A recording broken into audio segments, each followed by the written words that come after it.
Okay, over here at Great Western, catching up with little brother Grant and Kerryn, sister-in-law. Hello, guys. G'day, Paulie. Hi. We've come back here to talk about a horse that's going to make her debut at Horsham Monday. Yes, Yep. It is. Race 1. Yep, race 1. I think it's about 17 minutes to 12, I think, 11:43 in the morning.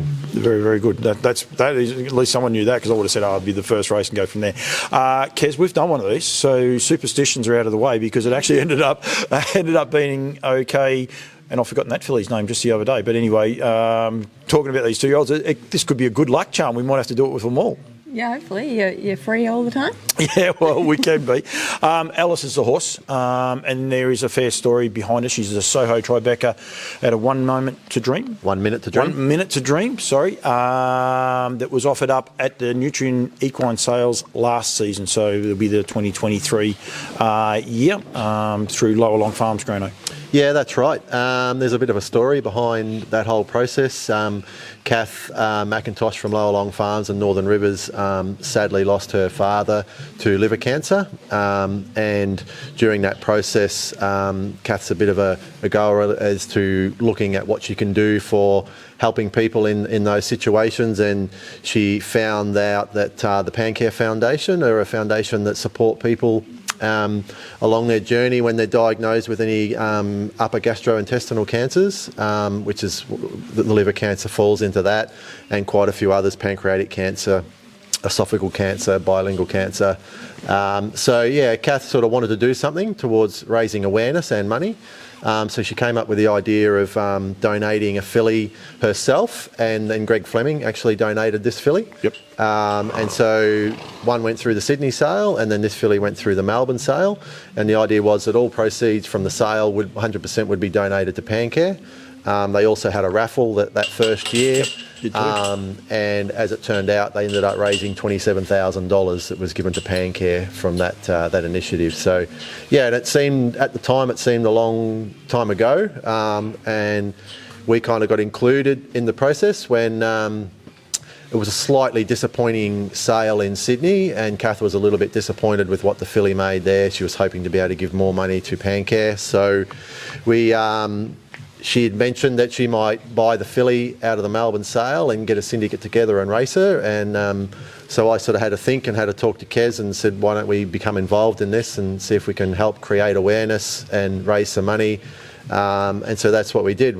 Between Kath and ourselves, we got a syndicate together. We brought the filly, and and here we are today, only a few days off. Getting ready to send her around for her first start, so it's very exciting. It was a little while ago, because we spoke with yourself and Kath straight after the sale, or the end of that day after purchasing her, and it's quite interesting because time flies sometimes. But like again, it's a year and a half, I suppose, ago, wouldn't it? February, year and 4 months anyway since you've had her. You're happy with the filly and how she's been progressing? Yeah, no, she's never been any trouble. She's had a few little niggles along the way, but nothing major. She's just had to have a bit more time to get over just little things, and it's probably done her the world of good. She's a good-sized filly. She's a lovely type of filly, and she's quite easy to work with, so she's been a pleasure. We'll ask about how she's going in a second, because a few people want to know that after our last little interview. But getting involved with these sorts of causes sits well with you? Yeah, that's right. It's certainly the harness racing community gets behind a lot of good causes, obviously with the teal pants, the pink pants, and this is another good cause to try and raise funds for. And Granny, yourself, like you were working with Kath, so you could see the passion that she had, and she is infectious, unfortunately.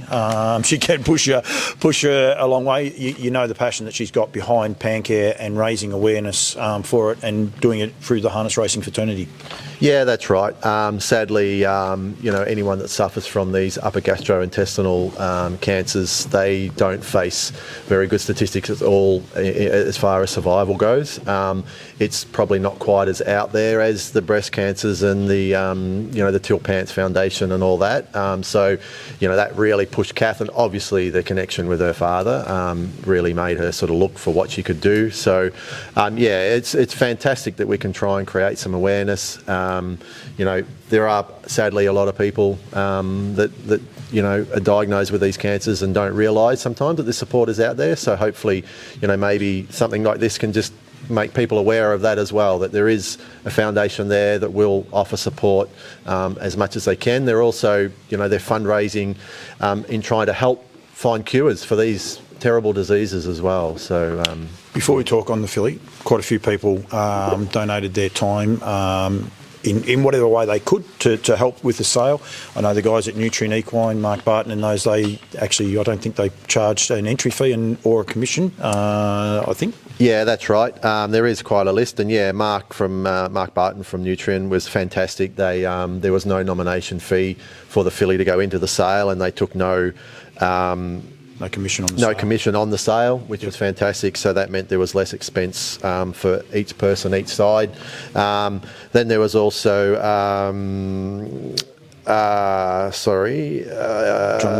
Joe Bibby, one of Kath's farriers. He tended to the filly's feet leading up to the sale, actually both fillies, so it's not just her. Yep. And they also continued that on again this year. There was another filly went through the sales this year in Melbourne, so it's something that Kath's passionate about continuing. Joe Bibby was fantastic. Equilink Transport, they transported the fillies. And the one to Sydney as well. To Sydney and Melbourne, free of charge. Desiree Petit from Southcombe Photography did the photos for both fillies for nothing. Yourself did the videos for nothing. Mick Blackmore, he's broken this filly in. It wasn't for nothing, but he did look after us and did a fantastic job. I actually went and drove her there one day, and she was just a lovely filly from day one, and Mick really quite liked her and said he'd be surprised if she didn't make it. I can actually say I saw him not long after she was broken in. One day I was at Caff's and he goes, "It's a real chance." Like, he really liked it, and he'll be rapt to see her back at the races, that's for sure. Yeah, that's right. He hasn't seen her for a while, and he might be wondering how she's going, but hopefully he watches this, or I'll drop him a line and let him know that she's ready to race, and we're quite happy with her.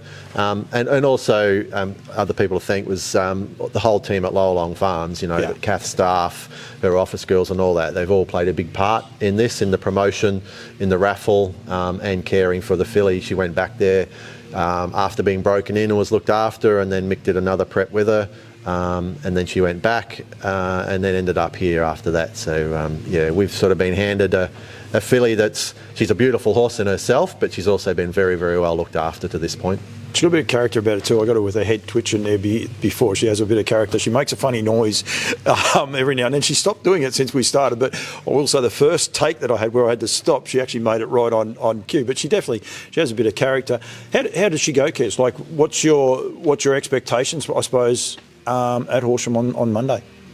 Yeah, look, she certainly gives you a good feel at home. She works along quite nicely, probably similar to the other filly that we talked about. Can I ask a question? What's that other filly's name? Because it's just not coming back to me at all. Surf Lemur. That's it, sorry. Surf Lemur, yeah. Yeah, so, certainly, she's done everything pretty right at home.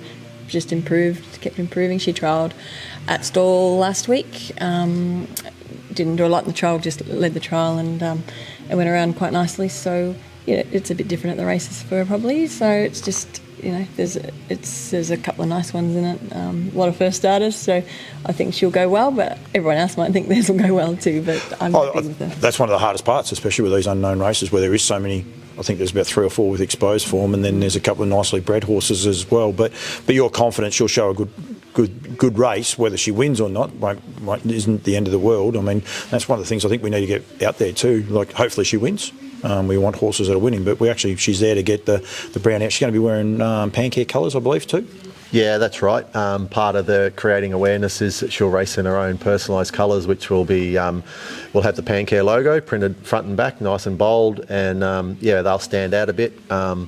Luckily, Barb from Lucky Colours is rushing them through for us, and we'll have them tomorrow night, and they'll be ready to go on Monday. There's been a few people actually from HRA and from HRV that have really helped rush through her name, because we were pretty tight needing that, and also the colour registration. So I'd like to thank those people too. Is that because she surprised you? She sort of come to hand quickly. Can you shut it off? Can't shut it off, can you?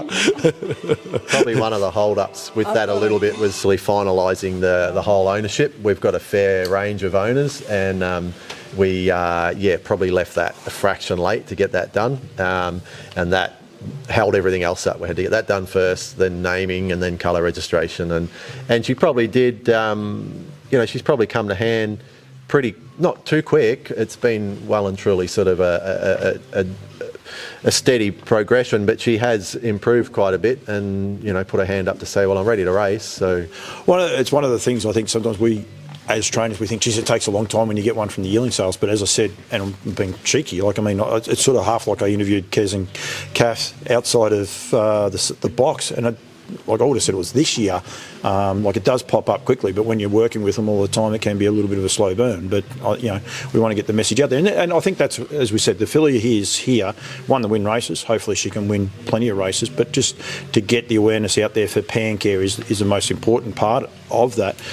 Llowalong Farms, though, Soho Tribeca as well, first season sire. So yeah, and you like the filly that way. You have no worries about a Soho Tribeca, Kez?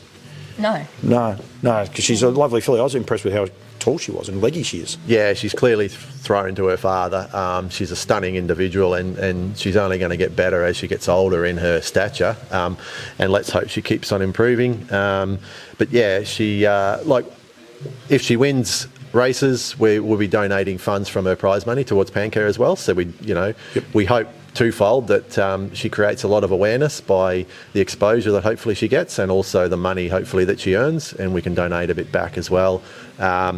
Just touching on some of the owners, we've got a real wide range of owners in her too, which has been great. Obviously Kath sourced a few, and Kath stayed in, or bought into her. She was really keen to. You still think her next? Yeah, we've got, we own a percentage of her. We've got Brenda Bice, wife of board member Dennis Bice, Morellen, Standardbreds. Who else? We've got good friend of mine and Kath's, Peter Ryan, which is great to be able to have a horse for Peter. Name from the past. Yeah. We've got the RSN group with Dan Malecki, and it's really cool because Dan will actually be calling her on Monday for her first start. There's Kath's uncle from Perth. I'm going to forget some. Joel Fowler's mum is in. A gentleman, Peter Bigmore, who's been a client of ours for a long time. He's put his grandkids in, and she'll race. Their name goes in the ownership as the Cody and Indy group, so they're pretty excited about that. And then a few local women who Ralph? Yeah, Shaz Ralph, who's a great supporter of pacing. And makes a mean sponge as well. I've got to say a huge thank you, Sharon, for the sponge the other day. Was very nice, wasn't it? It was. Yeah. And her sister-in-law Debbie and Jenny, a friend or family. I don't quite know that connection, but it's a great group, and probably one that hit a bit of emotional sort of spot just recently. A good friend of ours and good friend of Karen's, Shay Keating, is in the filly. She's taken a share, and I was just talking to her recently about her name and why we sort of put that name forward, and what it was about and what the filly's about. And Shay didn't actually know that she's racing, to create awareness and raise awareness for Pancare and that. And sadly, earlier this year, Shay lost her mum to pancreatic cancer. Yeah. And when I brought it up, Shay got quite emotional, and in a good way, in that she said it was meant to be that I am in this horse, and she's going to create awareness for pancreatic cancer and upper gastrointestinal cancers, and that's what she tragically had to go through with her mum, which was very sad. But I spoke to her again last night, and she said, I'm so happy that I'm in that horse. It's just amazing. Be great for harness racing, full stop, if it can win a race when Shay's there. I don't know if she's able to get to Horsham, but she won't keep Katrina Fitzpatrick busy, but I think other than that, she'll just about keep most people. She's happy when she's running last with her new horse, so if this filly can win, I think that emotional part of it is, it's great. I think it's well done to you guys, well done to everyone that has been getting behind it. You do have a couple other notes there to get out, Grant, and you had to put the glasses on. You told me that. I had to, so I just got to wait for you to get those on, because there are a few other points that you wanted to make sure that people got out there. Yeah, just sort of wanted to say a little bit more about Pancare and what they do. They're the leading organisation inspiring hope, raising awareness and supporting families and funding research for upper gastrointestinal cancers. With one of the lowest survival rates out of all the major cancers, it's their mission to improve survival and support for Australians diagnosed with pancreatic, liver, stomach, biliary and esophageal cancers from the point of diagnosis to treatment and beyond. Pancare offers support services to patients, families dealing with any upper gastrointestinal cancer diagnosis. Pan Support is our dedicated support resource and information service that is available to all families impacted by these cancers. Pancare support medical cancer research that aims to accelerate advancement in early detection, new treatments, enhance patient care, clinical trials that help improve outcomes for Australians impacted by upper gastrointestinal cancers. So, they cover everything from when patients are dealing with it and also right through to trying to find cures for these terrible diseases. And that's, I keep saying awareness. They're trying to raise money, but they're trying to stimulate someone to actually find a cure, which is what breast cancer does. Team Teal, ovarian cancers, all those sorts of things. They're trying to find an outcome for people at the end of the day and go from there.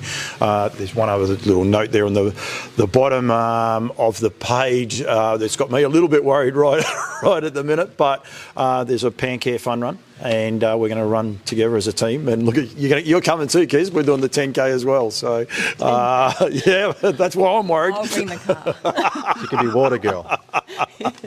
But we're going to do the fun run, Granny, and that's October 6th? October the 6th, yeah. So Pancare run a... I pulled that one out of my backside. It's like a charity sort of run. It's called Unite for Hope. And they have a run in Sydney, Brisbane and Melbourne. I can't tell you the exact dates of Sydney and Brisbane, but the Melbourne run is the last one for the year on October 6th. So, we're going to be entering in that as a team. So I'll be cracking the whip. That's if I'm still in the same condition I am now. I'm not sure that I will be, but...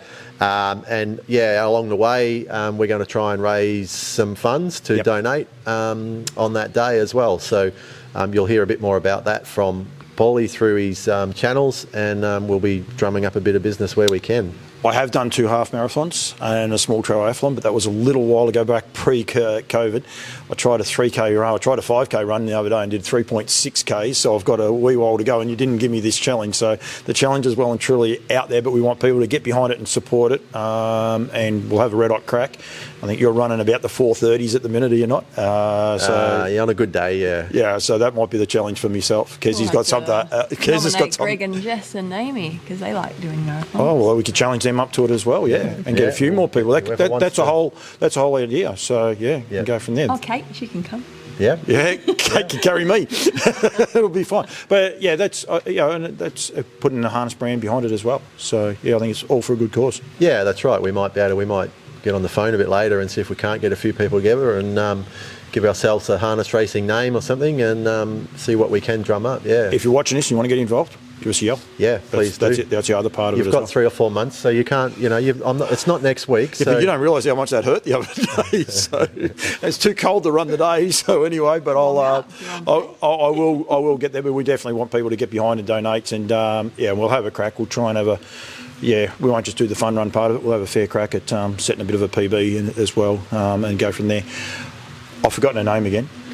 A Lifetime for Living. So it's a play on words. Obviously, she's out of the mare 1 Minute to Dream.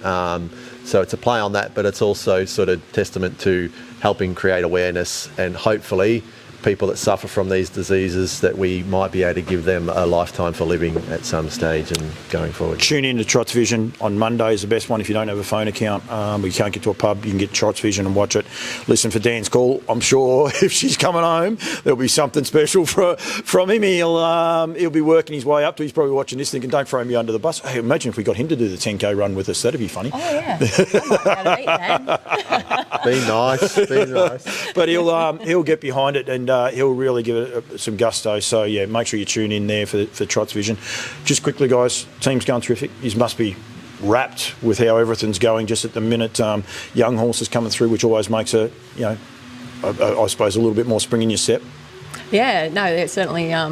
I sort of want to get rid of some, but they're all going that well that there's nothing to get rid of. So it's a good problem to have. Yeah, it's nice that they're all consistent and winning a few races. It certainly helps get you out of bed in the morning, and Grant's been helping a bit more lately. He's in between flights with IRT. He's And runs.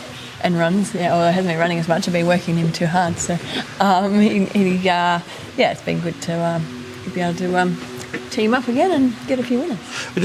You say about that spring in the step, like it does make a difference. That's what, even this filly here and the excitement. And I know when I interviewed you with the other filly, you had that spring, you were sort of nervous because you were sort of thinking she goes good and she was able to come out and win Surf Lemur, of course.